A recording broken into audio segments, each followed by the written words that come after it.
नमस्कार दोस्तों, मैं ललित सोनी दृष्टि आईएएस की एडिटोरियल एनालिसिस श्रृंखला में आपका स्वागत करता हूं।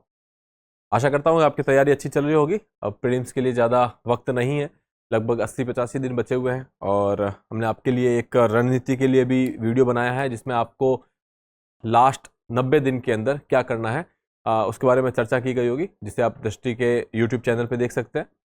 और जहाँ तक बात रही इस वीडियो की, तो इसमें हम लोग बात करेंगे भारत सरकार के एक नए प्लान के बारे में, जहाँ पे भारत सरकार ने अन्न भंडारण की एक नई योजना बनाई है और उन्होंने जो हमारी एग्जिस्टिंग कैपेसिटी है, जो हमारी स्टोरेज कैपेसिटी है, उसको डबल करने की बात की गई है।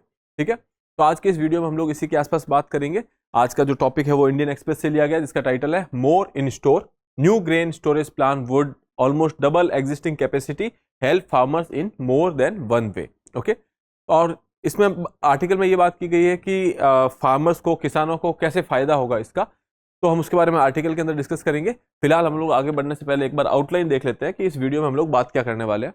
पहले तो हम देखेंगे कि ये खबरों में क्यों है, ठीक है। उसके बाद हम आएंगे अनाज भंडारण की योजना, या फिर यूं कहें ग्रेन स्टोरेज प्लान भारत सरकार का क्या है, ठीक है। तो इसके बारे में हम लोग चर्चा करेंगे और ये जो सेक्शन है आपके लिए प्रीलिम्स के लिए काफी इंपॉर्टेंट होगा, ठीक है।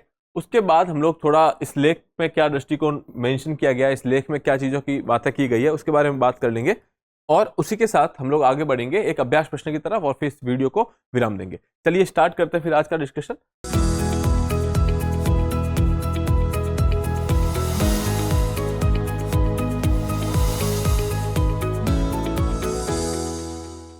तो यहां पे आप सबसे पहले आपके सामने है कि ये खबरों में क्यों है। तो जैसा कि मैंने बताया कि पिछले हफ्ते प्रधानमंत्री नरेंद्र मोदी ने सहकारी क्षेत्र में दुनिया की सबसे बड़ी अनाज भंडारण की योजना जो है वो शुरू की है। ये विश्व भर की सबसे बड़ी अनाज भंडारण की योजना होगी। इसके अंदर लगभग हम लोग 700 लाख मैट्रिक टन की कैपेसिटी जनरेट करेंगे, क्योंकि अभी जो फिलहाल हमारी जो कैपेसिटी है, फूड कॉर्पोरेशन ऑफ इंडिया के पास जो कैपेसिटी है वो लगभग 360 लाख टन के आसपास होगी। और जो बाकी स्टेट्स हैं, जो राज्य है आपके, उनके पास अपनी कैपेसिटी होती है, उनके पास लगभग 400 लाख मैट्रिक टन के आसपास की कैपेसिटी है और लगभग ये कुछ 760 लाख मैट्रिक टन की कैपेसिटी हमारे पास अभी अवेलेबल है और उसमें हम लोग 700 लाख टन और ऐड करने की बात कर रहे हैं। तो इसका मतलब है कि हम लोग इसको दुगना करने की बात कर रहे हैं, ठीक है। ऐसा क्यों हुआ, ऐसा सरकार ने ये योजना क्यों लेके आई, उसका बहुत साधारण सा रीजन है। जब हम लोग कृषि के क्षेत्र की बात करते हैं तो उसके बुनियादी ढांचे में बहुत सारी ऐसी चीजें हैं जो की जानी चाहिए। उनमें से एक है स्टोरेज कैपेसिटी को बनाना, भंडारण के लिए जगह बनाना, ठीक है। तो यहाँ पे अगर हम देखें तो बहुत सारी ऐसी चीजें हैं जिसकी वजह से किसान को भंडारण की व्यवस्था नहीं है उसके पास। और उसका एक बहुत बड़ा रीजन ये है कि किसान हमारे यहाँ भारत में अगर हम देखें लगभग 80% किसान जो है वो या तो स्मॉल फार्मर्स है या फिर मार्जिनल फार्मर्स है। उनके पास अपना लैंड होल्डिंग भी ज़्यादा नहीं है, तो भंडारण की व्यवस्था तो बहुत दूर की बात हो जाती है। तो इसलिए सरकार ने इस बात को ध्यान में रखते हुए इस बुनियादी ढांचे को चेंज करने में और फिर यहाँ पे स्टोरेज की व्यवस्था करने के लिए ये स्कीम लाई है। और ये स्कीम इसलिए इंपॉर्टेंट हो जाती है कि किसान के पास अगर भंडारण की व्यवस्था नहीं होगी तो जब भी वो अपना अनाज लेकर के मंडी में या मार्केट में जाएगा तो उसे वो अनाज बेचना पड़ेगा, क्योंकि उसके पास वापस लाने का ऑप्शन नहीं है। क्योंकि वापस लाएगा तो रखेगा कहाँ। अब वो मार्केट में जाता है और मार्केट में जाकर के उसे अगर मान लीजिए कि उचित दाम नहीं मिलता है तो उसके बाद वो क्या करेगा।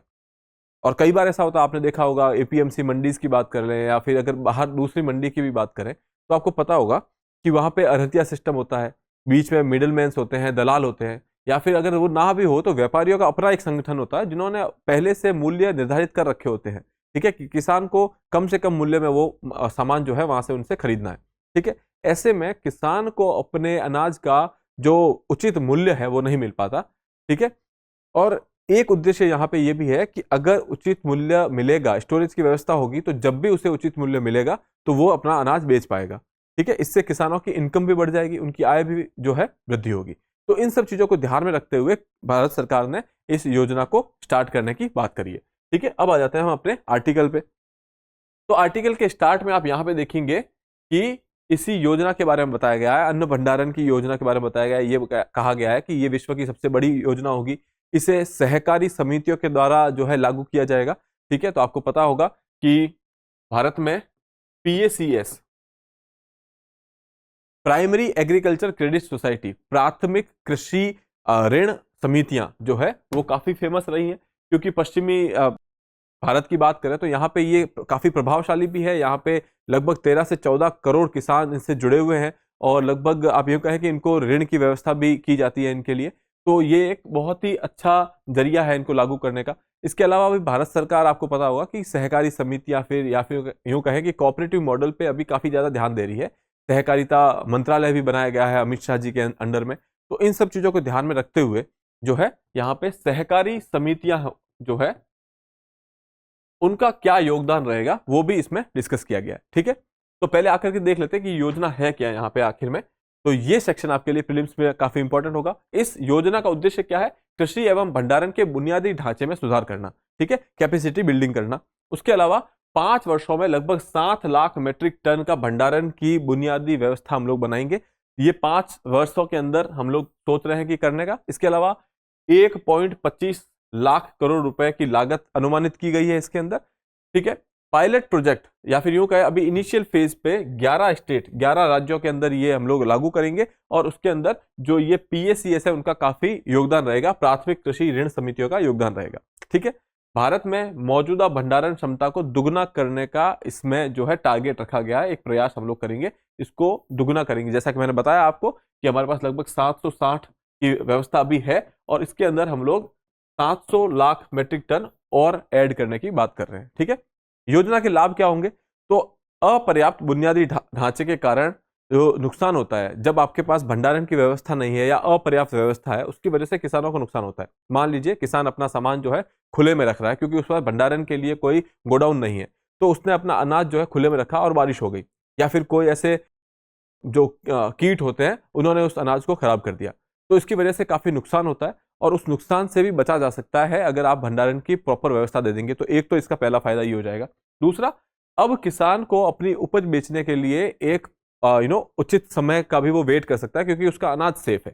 ठीक है, अब उसको जब भी मंडी से उचित मूल्य मिलेगा, और मंडी में भी व्यापारियों को पता है कि जब तक हम उसको अच्छा मूल्य नहीं देंगे ये सामान हमें बेचेगा नहीं, अनाज हमें बेचेगा नहीं। तो इन सब चीजों को ध्यान में रखेंगे तो किसान को एक उचित मूल्य भी मिलेगा। इससे आप ये कह सकते हैं कि किसानों की आय में भी वृद्धि होगी। ठीक है, इसके अलावा सरकार द्वारा सहकारी समितियों को बढ़ावा दिया जाएगा। जैसे बताया आपको, पीएसीएस जो समितियां हैं उनका उपयोग किया जाएगा, तो सहकारी सेक्टर जो है या सहकारी मॉडल है उसको भी यहाँ पे बढ़ावा देने की बात की गई है। ठीक है, तो ये अमूमन हम लोग देखें कि अनाज भंडारण योजना के बारे में कुछ स्पेसिफिक्स हैं जो आपको प्रीलिम्स में काफी हेल्प कर सकते हैं, पूछा जा सकता है सवाल। ठीक है, फिर आ जाते हैं वापस हम लोग आगे। अगर हम लोग आगे देखें तो जैसा कि मैंने बताया, ये जो पीएससीज हैं, जो सोसाइटीज हैं, इनके बारे में यहाँ डिस्कशन किया हुआ है। लगभग ऐसी आप यूं कहें कि आरबीआई का कहना है ऐसी लगभग 1 लाख सोसाइटीज हमारे पास है। ठीक है, और जब हम बात करते हैं कि सरकार क्या योजना बना रही है, क्या प्रयास कर रही है सहकारी क्षेत्र को आगे बढ़ाने के लिए, तो आपको पता होगा कि अभी सहकारिता मंत्रालय भी बनाया गया है। इसके अलावा जो है लगभग 63,000 जो ये पीएसीएस है इनका कंप्यूटरीकरण करने की बात की गई है, कंप्यूटराइजेशन करने की बात की गई है हमारे बजट के अंदर। ठीक है, तो इन सब चीजों को ध्यान में रखते हुए यहाँ पे जो है सहकारी क्षेत्र पर ध्यान दिया जाएगा। ठीक है, अब ये जो 1 लाख आपके कोऑपरेटिव सोसाइटीज है या फिर जो सहकारी समितियां है, इनमें से लगभग यूं कहें कि लगभग 47,000 समितियां ऐसी है जो लाभ में चल रही है, और बाकी आधी से ज्यादा जो है वो नुकसान में चल रही है। तो ये एक ऐसा क्षेत्र है जहां सरकार को काम करने की जरूरत है, ताकि उनको भी लाभान्वित किया जा सके, उनके लाभ में भी वृद्धि की जा सके। ठीक है, अब हम लोग बात करें अगर कि ये सहकारी क्षेत्र या फिर ये पीएसीएस कहां पे प्रोमिनेंट है, तो अगर पश्चिमी भारत की बात करें तो पश्चिमी भारत में ये जो सहकारी समितियां है काफी प्रोमिनेंट है। आप देखेंगे कि गुजरात, राजस्थान जैसे एरिया में ये काफी प्रोमिनेंट रहती है। ठीक है, आपने अमूल का नाम सुना होगा, आपने लज्जत पापड़ के बारे में सुना होगा, तो ये सहकारी मॉडल पे ही सारी चीजें बनी हुई है। ठीक है, तो ये पश्चिमी भारत में काफी यूं कहें कि प्रोमिनेंट है, काफी प्रभावशाली है। फिर अगर बात करें इन पश्चिम भारत में, तो ये लगभग 13 करोड़ लोगों को यहाँ पे सदस्य है इनके। ठीक है, इनको ऋण वगैरह दिलाया जाता है, और इन 13 करोड़ में से 81% जो लोग हैं वो आपके स्मॉल और किसान जो छोटे किसान होते हैं या फिर सीमांत किसान होते हैं, जिनको सारी व्यवस्था नहीं मिल पाती, वो इनसे जुड़े हुए हैं, ताकि उनको वो व्यवस्थाएं, वो सुविधाएं इनके थ्रू मिले। ठीक है, उनमें से एक इंपॉर्टेंट है ये पीएससीएस, जो कि ऋण दिलाने में काफी अपना योगदान दे रही है इन किसानों को। ठीक है, तो ये कुछ चीजें इसके अंदर बात की गई थी। अब प्रधानमंत्री और या फिर यूं कहे कि सरकार इसके ऊपर इतना प्रभाव क्यों डाल रही है, क्यों चाहती है कि सहकारी क्षेत्र में ही ये योजना बने? क्योंकि इसका रीजन है कि प्राइवेट सेक्टर से एग्रीकल्चर में या कृषि में ज्यादा हम लोग उम्मीद नहीं करेंगे कि वो लोग आकर के इन्वेस्ट करेंगे, क्योंकि और किसान भी जो है काफी स्केप्टिकल होता है। किसान को भी प्राइवेट सेक्टर में के साथ कॉन्ट्रैक्ट करने में काफी यूं कहे कि संकोच करता है वो, कि बड़ी कंपनी है उसकी जमीन ले लेगी, ऐसी चीजें उनके माइंड में रहती है। ठीक है, दूसरा अगर हम प्राइवेट सेक्टर की बात करें तो प्राइवेट सेक्टर भी इस क्षेत्र में नहीं आएगा, क्योंकि बहुत सारे रेस्ट्रिक्शंस हैं। ठीक है, इसके अलावा जब हम लोग एक्सपोर्ट की बात करते हैं, एग्री एक्सपोर्ट की, तो वहां पे भी काफी सारे आप यूं कहें कि लिमिटेशंस है, रेस्ट्रिक्शंस है। इसकी वजह से प्राइवेट सेक्टर नहीं आ रहा है, तो उसके लिए आपको कुछ करना पड़ेगा। तो ये सहकारी समितियां यहाँ पे अच्छा काम कर सकती है। और उदाहरण के तौर पे एक बहुत ही सक्सेसफुल मॉडल है जो कि अमूल का है। हम देखेंगे अमूल मॉडल क्या है और उसके बाद हम देखेंगे कि इसमें हम लोग कैसे उसको एम्प्लॉय कर सकते हैं। ठीक है, अब आ जाते हैं हम लोग एक बार सहकारी समितियों की जो है स्थिति देख लेते हैं भारत में, क्योंकि ये अपने आप में एक अलग प्रश्न बन सकता है आपकी मुख्य परीक्षा के लिए, मेंस के लिए। ठीक है, तो ये काफी इंपॉर्टेंट भी हो जाता है, क्योंकि अभी एक नया मंत्रालय बनाया गया है इसके लिए। ठीक है, तो समूह या फिर सामूहिक शक्ति के माध्यम से किसी समस्या को हल करने के आधार पर यह बना हुआ होता है कि आप एक साथ आकर के किसी चीज को सॉल्व करने की कोशिश करेंगे। मान लीजिए कि अमूल का ही मॉडल लेते हैं कि एक गांव में दूध के उत्पादक थे बहुत सारे। ठीक है, वो अलग अलग अगर दूध बेचने जाते तो उनको जो मूल्य मिलता वो कम मिलता। अब उन्होंने क्या किया कि वो सारे गांव का दूध एक जगह पे कोऑपरेटिव सोसाइटी के तहत एक जगह पे इकट्ठा किया, और वो सोसाइटी उसको जो है जिले में लेके जाती थी। ठीक है, अब उस जिले में सारे गांवों का जो उत्पादन होता था, दूध का उत्पादन होता था, वो एक ही जगह आता है, और वहां पे जो है डिस्ट्रिक्ट पे उसके डिस्ट्रीब्यूशन सेंटर होते हैं। स्टेट लेवल पे एक, राज्य के लेवल पे एक अथॉरिटी बनी हुई है, और वो उसके मूल्य का निर्धारण करती है, और उसके बाद एक फिक्स मूल्य पे वो सारा उत्पादन बेचा जाता है।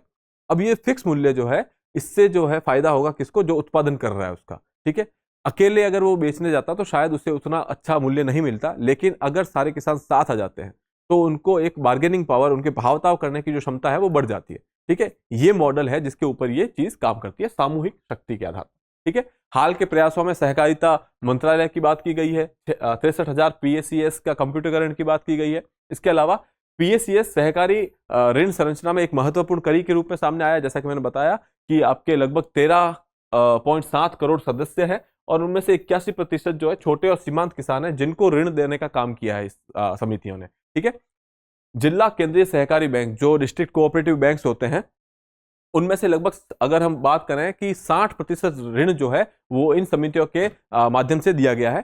ठीक है, और मैंने ये भी बताया है कि आपके पास लगभग आरबीआई का कहना है लगभग 1 लाख सहकारी समितियां हैं, उनमें से लगभग 47,000 ऐसी है जो लाभ में काम कर रही है, बाकी को नुकसान हो रहा है।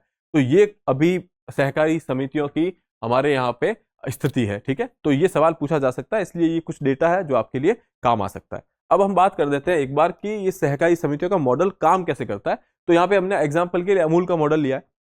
तो यहाँ पे क्या होता है कि गांव में आपके दूध का उत्पादन होता है, और वो उत्पादन जो है सब कोई ला करके एक जगह पे विलेज डेयरी कोऑपरेटिव जो होते हैं, जो सहकारी समिति होती है गांव के स्तर पे, वो वहां पे इकट्ठा हो जाता है। फिर ये इसको लेकर के डिस्ट्रिक्ट मिल्क कोऑपरेटिव यूनियन के पास जाते हैं, जिले के स्तर पे एक संस्था बनाई गई है। ठीक है, और उसके बाद यहाँ पे state cooperative milk marketing federation है। ठीक है, ये जो राज्य के स्तर पे संस्था है, ये आप ये कह सकते हैं कि निर्णय लेने का काम करती है। यहाँ पे मार्केटिंग ब्रांडिंग कैसे होगी उसके बारे में बात करती है, मूल्य कैसे निर्धारित किया जाएगा उसके बारे में बात करती है। डिस्ट्रिक्ट से ये जो सारा आइटम है वो आपका कंज्यूमर्स के पास जाता है, जो उपभोक्ता है।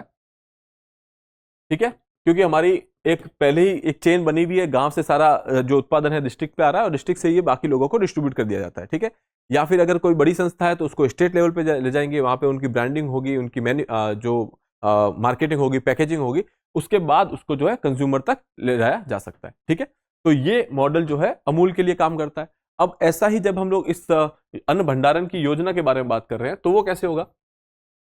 तो ऐसा ही कुछ होगा कि गांव के लेवल पे जो किसान अपना उत्पाद करते हैं, उनको वो लोग गांव में एक कोऑपरेटिव सोसाइटी का कोई स्टोरेज बना लेंगे, और वहां पे उसको इकट्ठा कर दिया जाएगा।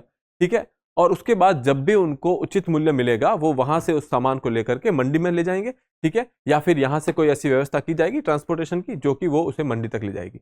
कुल मिलाकर के बात यह है कि किसान के पास अब एक जगह होगी जहां पे वह अपने उत्पाद को रख सकता है। जैसे ही उसे अच्छा मूल्य मिलेगा, उचित मूल्य मिलेगा, तब वो उसे बेच देगा। ठीक है, इससे किसान की आय में वृद्धि होगी। इसके अलावा भी अगर हम बात करें तो बहुत सारे इसको फायदे होंगे किसान को। ठीक है, चलिए, इससे हमने देखा किसान की आय में वृद्धि होगी, इसके साथ साथ जो नुकसान होता है वो नहीं होगा। फूड ग्रेन्स का जो नुकसान होता है, जो अनाज का, खाद्यान्नों का नुकसान होता है, वो यहाँ पे नहीं होगा। ठीक है, अब हम लोग आ जाते हैं अपने अभ्यास प्रश्न की तरफ। अनाज भंडारण योजना का प्राथमिक उद्देश्य क्या है? आपके ऑप्शन है कृषि सब्सिडी का कम करना, भारत में मौजूदा भंडारण क्षमता को दुगुना करना, कृषि उत्पादों का आयात बढ़ाना, कृषि बुनियादी ढांचे का निजीकरण करना। ठीक है, आपको इसको अटेम्प्ट करना है और इसका आंसर जो है कमेंट बॉक्स में देना है। फिर इसी के साथ मैं इस वीडियो को विराम देता हूं। मैं फिर मिलूंगा आपसे अगले एपिसोड में। तब तक के लिए have a good day. Thank you. Dear viewers, अपने एग्जाम की तैयारी को और बेहतर करने के लिए हमारे चैनल को लाइक, शेयर और सब्सक्राइब करना न भूलें।